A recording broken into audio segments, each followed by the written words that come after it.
Thank you so much. You guys, I'm celebrating. Last week marked 10 years sober. Can I share that? Thank you. Yeah, I can't believe it. 10 years straight, not a drop of alcohol, not an ounce of weed, not a shred of fun. No, I have a good time. I go to this support group where we celebrate these anniversaries by calling them birthdays. So last week, I became a 10-year-old boy. And from what I understand, if I stay sober long enough, when I turn 21, I think I get to drink again. Me and you, buddy. No, it'd actually be horrible. It'd be horrible if I drank again, because every time I got wasted, I would take off all my clothes and climb buildings. I was like a sex offender Spider-Man. And I went to jail for that kind of behavior, and I learned a lot of lessons in that experience. The main one is that cops hate it when you smile in your mugshot.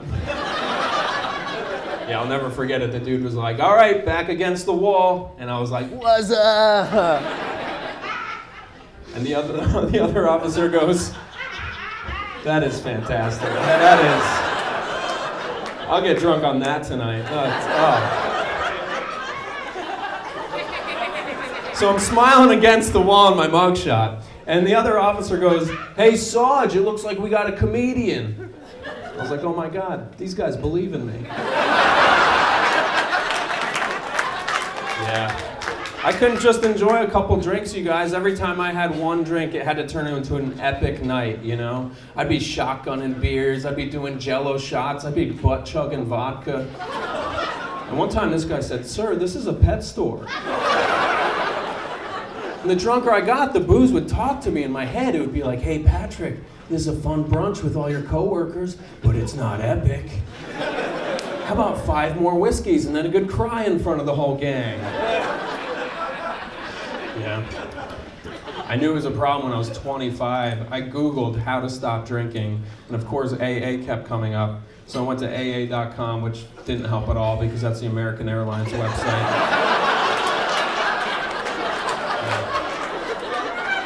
Drank for 3 more years. Went on several low-fare trips to Orlando, Florida.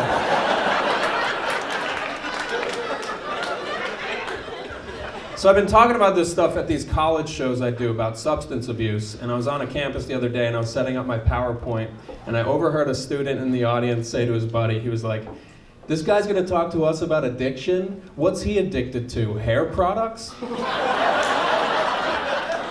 And the other kid was like, "Yeah, he looks like a Toyota Prius became a person." You laughed too loud at that, my man. Yeah, I thank God I quit. I have to admit, I miss drinking. It looks like you guys are having a great time. Like, I get triggered sometimes. Like, I walk into a bar room like that over there, I catch a whiff of that rag that they clean the place up with. It smells delicious. Makes my mouth water. Like, if it existed, I would buy that scent at Yankee Candle. The lady's like, "But it's Christmas. Our best seller is cinnamon stick and pine cone." I'm like, "Do you sell bar rag?" I miss brunch. You guys like Sunday brunch? Sunday fun day? Oh, it's the best, right? You start at 11, get fucked up all day long. Yeah, she's still drunk from brunch yesterday. It was a drinking marathon for her. There was a marathon in New York City yesterday, but nobody remembers that. He ran it. Yeah, I miss brunch, man. I miss it because you just get wasted all day long. But drinking like that anywhere else, like my hometown, if your drinking involves stacks of pancakes and bottomless champagne, you're an alcoholic. In New York City, you're just Amanda.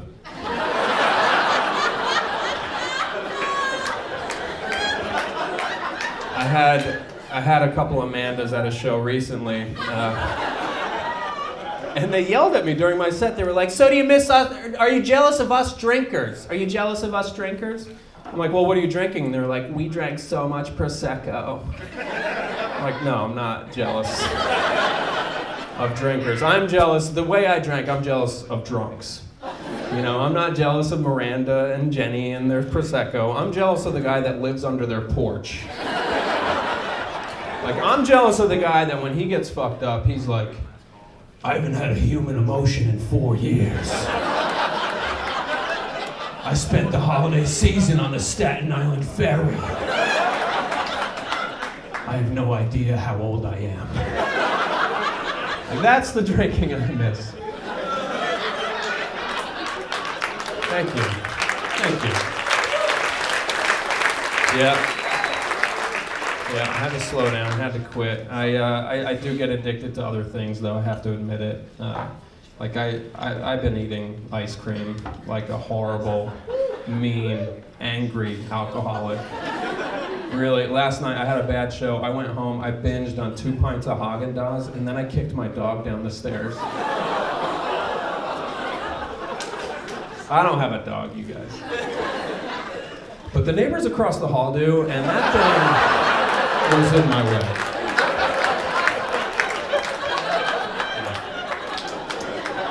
I think my therapist thinks I have an addiction to porn, perhaps. She thinks I should stop watching porn, and she brought that up. I got defensive. I was like, Jenny, I don't even watch it that often. And she was like, well, could you turn the volume down when you're in here? And then she said this weird thing. She was like, you know, porn is like a silent vampire that will steal away your creativity. I was like, well, that's going to be hard to quit, because my favorite genre of porn is vampire porn. I want to suck your balls.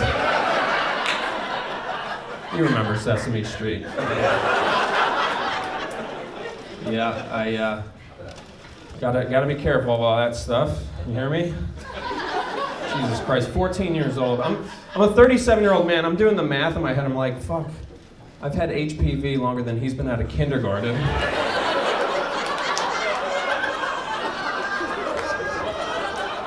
Some people are clapping because they know that's funny. Everybody else is embarrassed because they also have it. That's what it stands for, you guys. Highly popular virus. My wife's sober too. She used to do so much cocaine it actually damaged the inside of her face. Yeah. I know it's horrifying, but it's kind of nice because she never snores, she just whistles. Call it the Colombian bird call. I wish you guys could meet her. My wife's so tall and lanky like I am that when she goes to bed at night and we spoon, we can't spoon, we can only spatula. That's a dad joke for his dad. Good night, everybody. I'm Patrick Holbert.